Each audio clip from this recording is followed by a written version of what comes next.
A Sociedade Espírita Caminho, Verdade e Vida apresenta audiolivro Boa Nova, obra psicografada por Chico Xavier, editada pelo Espírito Humberto de Campos. Capítulo 6 Fidelidade a Deus. Depois das primeiras prédicas de Jesus, respeito aos trabalhos ingentes que a edificação do reino de Deus exigia dos seus discípulos, esboçou-se na fraterna comunidade um leve movimento de incompreensão. Que? Pois a Boa Nova reclamaria tamanhos sacrifícios? Então o Senhor, que sondava o íntimo de seus companheiros diletos, os reuniu uma noite, quando a turba os deixara a sós e já algumas horas haviam passado sobre o pôr do sol. Interrogando-os vivamente, provocou a manifestação dos seus pensamentos e dúvidas mais íntimas. Após escutar-lhes as confidências simples e sinceras, o mestre ponderou: na causa de Deus, a fidelidade deve ser uma das primeiras virtudes. Onde o filho e o pai que não desejam estabelecer como ideal de união a confiança integral e recíproca? Nós não podemos duvidar da fidelidade do nosso Pai para conosco. Sua dedicação nos cerca os espíritos desde o primeiro dia. Ainda não conhecíamos e já Ele nos amava. E acaso poderemos desdenhar a possibilidade da retribuição? Não seria repudiarmos o título de filhos amorosos o fato de nos deixarmos absorver no afastamento, favorecendo a negação? Como os discípulos escutassem atentos, bebendo os ensinos, o mestre acrescentou: tudo na vida tem o preço que lhe corresponde. Se vacilais, receosos ante as bênçãos do sacrifício e as alegrias do trabalho, meditai nos tributos que a fidelidade ao mundo exige. O prazer não costuma cobrar do homem um imposto alto e doloroso? Quanto pagarão em flagelações íntimas o vaidoso e o avarento? Qual o preço que o mundo reclama ao gozador e ao mentiroso? Ao clarão alvacento da lua, como o pai bondoso rodeado de seus filhinhos, Jesus reconheceu que os discípulos, diante das suas cariciosas perguntas, haviam transformado a atitude mental, como que iluminados por súbito clarão. Timidamente, Tiago, filho de Alfeu, contou a história de um amigo que arruinara a saúde por excessos nos prazeres condenáveis.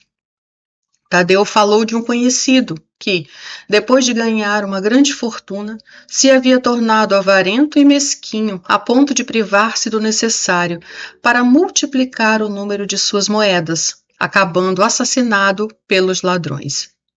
Pedro recordou o caso de um pescador de sua intimidade, que sucumbira tragicamente por efeito de sua desmedida ambição.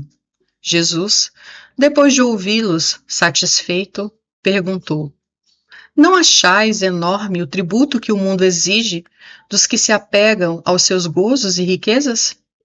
Se o mundo pede tanto, por que não poderia Deus pedir-nos lealdade ao coração? Trabalhamos agora pela instituição divina do seu reino na terra, mas desde quando estará o Pai trabalhando por nós? As interrogativas pairavam no espaço sem resposta dos discípulos, porque, acima de tudo, eles ouviam a que lhes dava o próprio coração. Do firmamento infinito, os reflexos do luar se projetavam no lençol tranquilo do lago, dando a impressão de encantador caminho para o horizonte, aberto sobre as águas por entre deslumbramentos de luz. Enquanto os companheiros meditavam no que dissera Jesus, Tiago se lhe dirigiu nestes termos: Mestre, tenho um amigo de Corazim que vos ouviu a palavra santificante e desejava seguir-vos. Porém, asseverou-me que o reino pregado pela vossa bondade está cheio de numerosos obstáculos, acrescentando que Deus deve mostrar-se a nós outros somente na vitória e na ventura. Devo confessar que hesitei ante as suas observações, mas agora, esclarecido pelos vossos ensinamentos, melhor vos compreendo e afirmo-vos que nunca esquecerei minha fidelidade ao reino. A voz do apóstolo, na sua confissão espontânea, se revelava tocada de entusiasmo, doce e amigo, e o Senhor, aproveitando a hora para a semeadura divina, exclamou bondoso: Tiago, nem todos podem compreender a verdade de uma só vez. Devemos considerar que o mundo está cheio de crentes que não entendem a proteção do céu, senão nos dias de tranquilidade e de triunfo. Nós, porém, que conhecemos a vontade suprema, temos que lhe seguir o roteiro. Não devemos pensar no Deus que concede, mas no Pai que educa. Não no Deus que recompensa, sim no Pai que aperfeiçoa. Daí se segue que a nossa batalha pela redenção tem de ser perseverante e sem trégua. Neste íntere, todos os companheiros do apostolado, manifestando o interesse que os esclarecimentos da noite lhes causavam, se puseram a perguntar, com respeito e carinho: Mestre, exclamou um deles, não seria melhor fugirmos do mundo para viver na incessante contemplação do reino? Que diríamos do filho que se conservasse em perpétuo repouso junto de seu pai que trabalha sem cessar no labor da grande família? Respondeu Jesus. Mas de que modo se há de viver como homem e como apóstolo do reino de Deus na face deste mundo? Inquiriu Tadeu. Em verdade, esclareceu o Messias, ninguém pode servir simultaneamente a dois senhores. Fora absurdo viver ao mesmo tempo para os prazeres condenáveis da terra e para as virtudes sublimes do céu. O discípulo da Boa Nova tem de servir a Deus, servindo a sua obra neste mundo. Ele sabe que se acha a laborar com muito esforço num grande campo, propriedade de seu pai, que o observa com carinho e atenta com amor nos seus trabalhos. Imaginemos que esse campo estivesse cheio de inimigos. Por toda parte, vermes asquerosos, víboras peçonhentas, tratos de terra improdutiva. É certo que as forças destruidoras reclamarão a indiferença e a submissão do Filho de Deus. Mas o filho de coração fiel a seu pai se lança ao trabalho com perseverança e boa vontade. Entrará em luta silenciosa com o meio, sofrer-lhe-á os tormentos com heroísmo espiritual, por amor do reino que traz no coração, plantará uma flor onde haja um espinho, abrirá uma senda, embora estreita, onde estejam em confusão os parasitos da terra.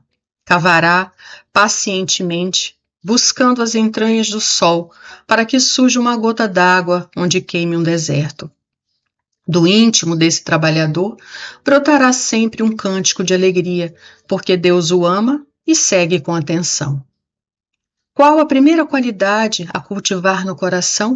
Perguntou um dos filhos de Zebedeu, para que nos sintamos plenamente identificados com a grandeza espiritual da tarefa.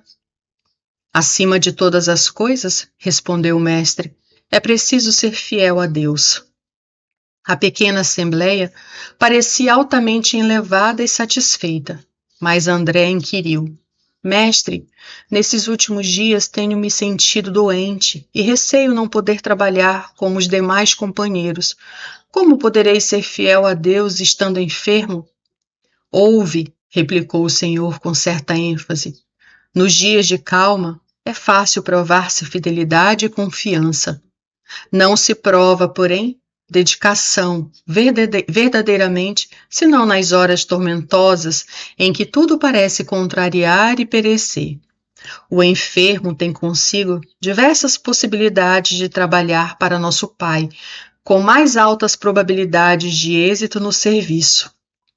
Tateando ou rastejando, busquemos servir ao Pai que está nos céus, porque nas suas mãos divinas vive o universo inteiro. André, se algum dia teus olhos se fecharem para a luz da terra, serve a Deus com a tua palavra e com os ouvidos. Se ficares mudo, toma a si mesmo a charrua, valendo-se das tuas mãos. Ainda que ficasses privado dos olhos e da palavra, das mãos e dos pés, poderias servir a Deus com a paciência e a coragem, porque a virtude é o verbo dessa fidelidade que nos conduzirá ao amor dos amores. O grupo dos apóstolos calara-se impressionado ante aquelas recomendações. O luar esplendia sobre as águas silenciosas. O mais leve ruído não traía o silêncio augusto da hora. André chorava de emoção, enquanto os outros observavam a figura do Cristo, iluminada pelos clarões da lua, deixando entrever um amoroso sorriso.